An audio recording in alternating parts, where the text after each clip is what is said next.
O assunto de hoje, eu pensei muito numa peça do Shakespeare, que é Muito Barulho por Nada, o título. Por que estão fazendo tanto barulho, Marielle, ministro Moraes, para abafar o que se ouviu do ministro Barroso naquele congresso da UNE? Não, porque foi muito grave. Nós derrotamos o bolsonarismo. Né? É sobre isso o artigo. Não vou me alongar mais. Peço que você se inscreva, se ainda não fez isso. E, ao final, não esqueça do gostei ou não gostei. Vamos lá, então, às entrelinhas. O título é Muito Barulho. O que merecia um simples registro ganhou manchetes e páginas sem fim, porque o episódio no aeroporto de Roma acontecera apenas 2 dias depois da participação de um ministro do Supremo no Congresso da UNE. No dia 12, quarta-feira, o ministro Barroso afirmou na UNE, ele fez um discurso caloroso, que nós derrotamos o bolsonarismo. Para a sorte dele, antes que a semana terminasse, na sexta-feira, dia 14, seu colega Alexandre de Moraes foi xingado no aeroporto de Roma, o aeroporto de Fiumicino. Fiumicino quer dizer riozinho. Ali tem uma cidade chamada Fiumicino, tem um riozinho que desemboca no mar, um mole maravilhoso, muito lindo, pôr do sol maravilhoso.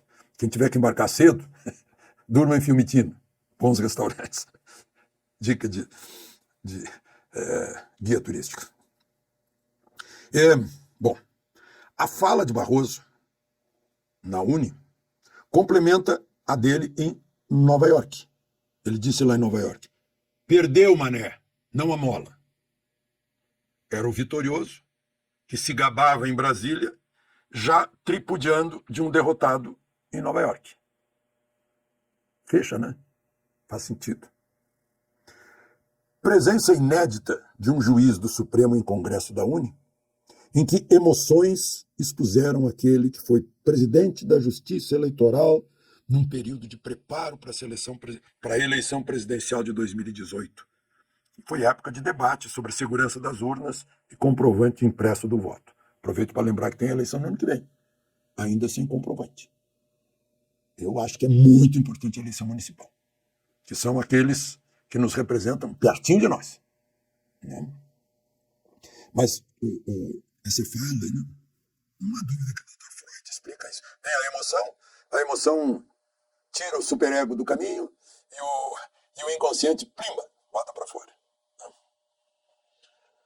Aí sobreveio um fato quase rotineiro, de vaias em outro continente. É rotineiro aqui, mas lá fora. Já aconteceu, né, com o ministro Gilmar, lá em Lisboa. Só que quando acontecia isso, vejam só, eu estou contando aqui, né, foi a oportunidade para desviar a atenção da opinião pública, saturando-a com o incidente de Fiumicino. Até então, esse tipo de xingamento a autoridades não merecia mais que um registro discreto nos jornais do dia seguinte, inclusive para não estimular esse tipo de manifestação. A gente tem um princípio no jornalismo, uma regra, não sei se ainda existe, né? Mas uma regra de ouro é que a gente não pode fazer coisas que a gente sirva de propaganda, né? E para estimular um ato, estimular uma manifestação, né? A gente não noticia certos atos porque eles podem ser repetidos para aparecer na televisão e tal, né? Então, xingaram uma autoridade, a notícia vem bem fraquinha para não parecer que a gente está fazendo propaganda de xingamento contra a autoridade. Né? Isso é regra, eu falava nisso quando era professor de jornalismo. Bom, em geral, só aparecia nas redes sociais o vídeo colhido por algum circunstante, né? E igualmente as redes registravam os aplausos, como os que recebia o ministro Joaquim Barbosa quando presidia o Supremo nos tempos do Mensalão, né? Ou os vivas, as selfies com o juiz Sérgio Moro, né? Quando conduzia o inquérito da Lava Jato. Né? E aí eu registro aqui, ironicamente, o alvo em Roma foi justamente o ministro que em junho de 2018, pronunciando um voto pela liberdade de imprensa, liberdade de manifestação na campanha eleitoral, sentenciou: quem não quer ser criticado, satirizado, fica em casa. Né? Eu até fico achando que quem não quiser ser criticado, satirizado, fique em casa, mas são as palavras dele. Bom, outro parágrafo. Com tanta exposição do incidente, o Poder Executivo tratou de anular o estímulo para novas manifestações contra as autoridades e anunciou uma proposta de lei para dissuadir os descontentes com a atuação de servidores do público. Penas gigantescas, tem até 40 anos, de prisão para ataques a autoridades, ultrapassando até as penas de crimes hediondos. Foi bem, olha, a gente queria fechar mais a boca da turma, né? A gente prendeu o manifestante para dizer, olha, não se manifeste mais, senão você vai ser preso. Agora a gente faz uma lei para assustar todo mundo, olha, não abra a boca para xingar os seus empregados no governo, que você sustenta com seus impostos e que estão lá para servir você, não os xingue, porque, olha aí, 40 anos de prisão pode dar aí se você praticar algo mais grave. Né? Bom, isso ainda vai para o Congresso.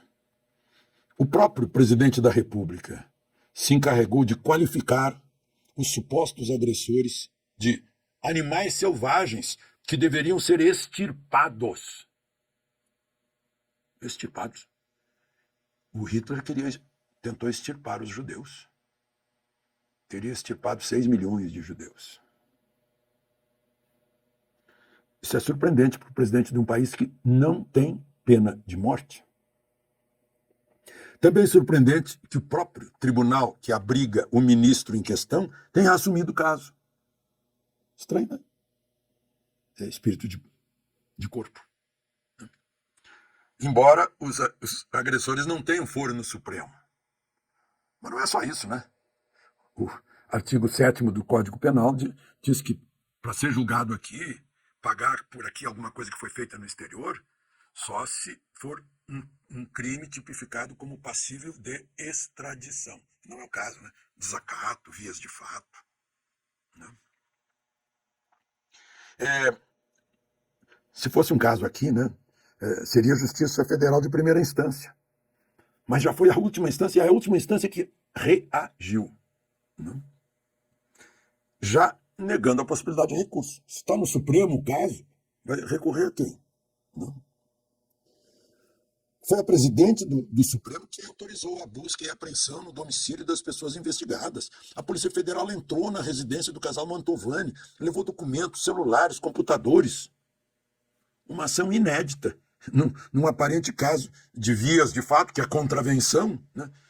E desacato no exterior, né? Sem nada que a lei qualifique como inquérito com essa possibilidade de extraterritorialidade, julgar em outro país.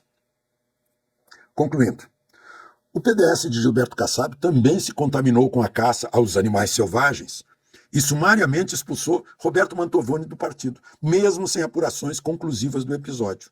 O presidente da República, discursando no Sindicato dos Metalúrgicos, aprovou a expulsão sumária, lembrou que o expulso fora candidato a prefeito.